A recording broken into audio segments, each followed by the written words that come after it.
Bonjour, bonjour! Hey guys, bienvenue dans cette nouvelle vidéo, j'espère ça. Qu'est-ce que je peux vous montrer, sincèrement, il y a quand même beaucoup. On a peut-être vu des affaires semblables sur d'autres chaînes. Bonjour, vous vous souvenez de moi, c'est moi Déby. Bienvenue dans cette vidéo qui fait flipper. Hey, what's up guys, bienvenue dans cette nouvelle vidéo, j'espère sincèrement que vous allez bien. Moi, ça va super bien aujourd'hui. Petite vidéo que ça fait un bout que j'avais pas fait. Aujourd'hui, je me suis dit que j'étais pour faire une nouvelle épisode des activités paranormales. J'espère sincèrement que ça vous plaire. Vous connaissez le concept. Alors guys, sans plus tarder, aujourd'hui, on lance la vidéo maintenant.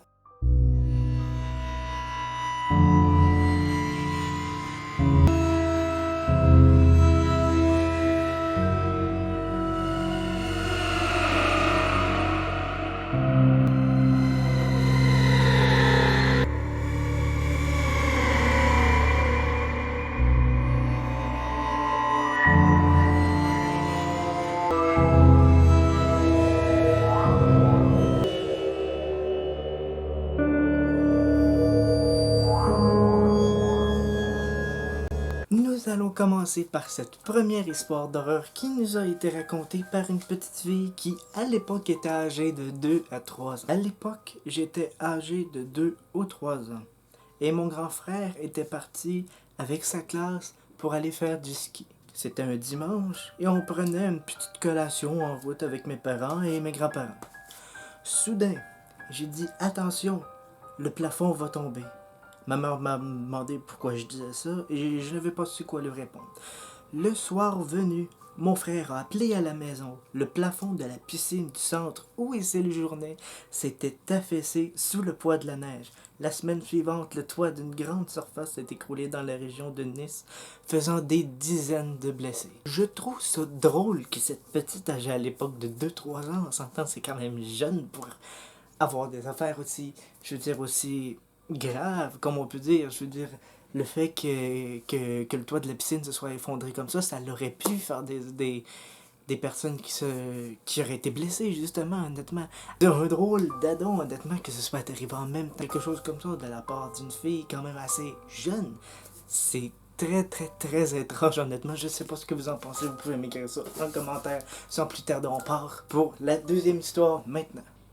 Avant le début de cette deuxième histoire, je veux absolument mettre un point ferme sur ce sujet-là. Pour moi, honnêtement, ne jouez jamais avec des planches de Ouija. Je sais qu'il y en a beaucoup qui le font, honnêtement.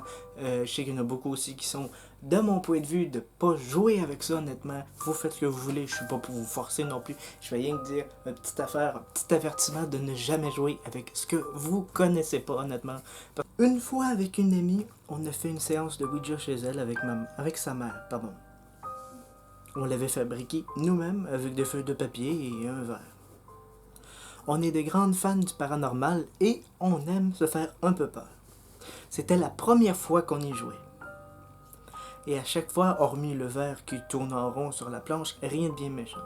Ayant une grande confiance l'une en l'autre, on savait que le mouvement du verre ne venait pas de l'une ou de l'autre. En soi, c'était déjà assez flippant comme ça, mais c'était rien comparé à cette fois-là. Normalement, pour terminer la séance, il faut briser le verre, ce que nous faisions à chaque fois.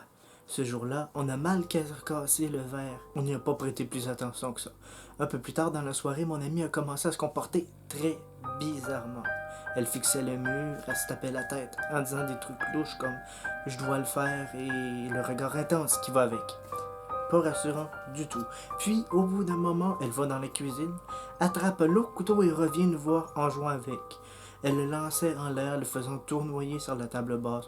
On croyait qu'elle nous faisait une blague, mais on n'était pas super rassurés avec sa mère. On essayait de lui faire comprendre, mais elle continuait son comportement bizarre. Mieux, quand on l'appelait par son prénom, elle nous disait « Ce n'est pas mon prénom. Celle que vous cherchez est là, mais ce n'est pas elle qui parle. » À partir de là, j'ai vraiment flippé et je savais absolument pas quoi faire. Ça a continué pendant 1 heure et elle a fini par nous dire qu'elle était fatiguée et elle est partie se coucher. Une demi-heure plus tard, on l'entend appeler sa mère, un peu paniquée. Du coup, on part dans la chambre et elle était dans son lit complètement perdue. Elle se souvenait d'absolument rien et ne comprenait pas comment elle avait atterri là.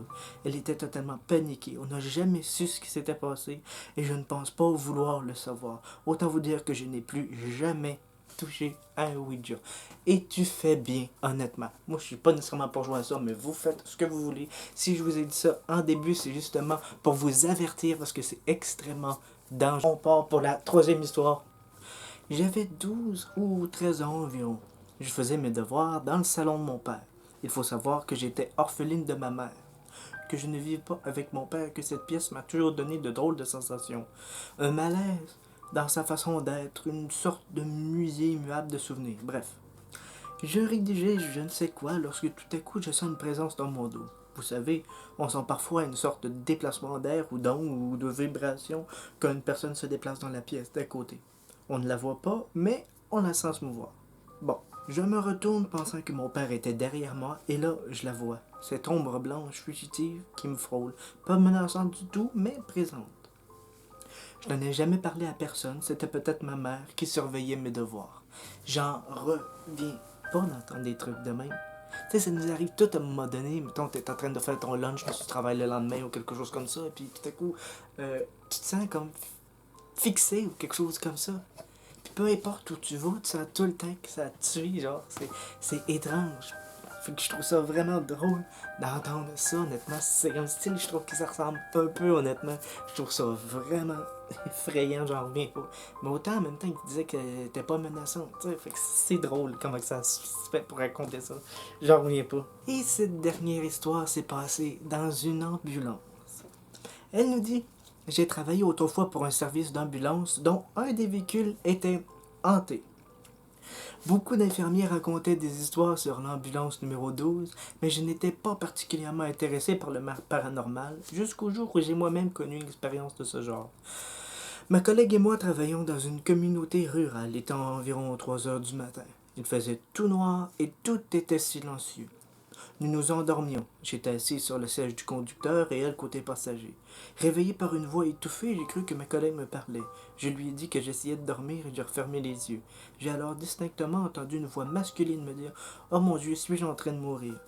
Puis une forte respiration pendant quelques secondes. Ma collègue et moi, nous nous sommes redressés et nous avons regardé dans le compartiment des patients. D'où semblait venir la voix. Tout est resté calme, quelques secondes.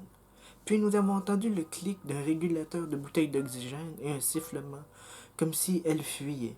J'ai allumé et nous sommes sortis de l'ambulance. Un passager était-il monté dans le véhicule pendant notre sommeil? Je n'en avais aucune idée.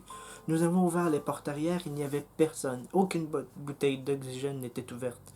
Nous n'avons pas dormi beaucoup après cela. Tu m'étonnes après avoir entendu des voix comme ça de même, l'oxygène qui part, puis finalement il n'y a rien du tout. Je comprends que t'aies pas beaucoup dormi, honnêtement. En tout cas, moi je trouve que c'est des histoires qui sont quand même assez flippantes, honnêtement, et je trouve ça vraiment cool d'avoir pu les partager avec vous. J'espère sincèrement que vous avez eu des petits frissons aussi. Et bien voilà, c'est ce qui met fin à cette vidéo-là. J'espère sincèrement que vous l'avez aimé. Vous pouvez mettre un like, vous pouvez vous abonner à la chaîne aussi.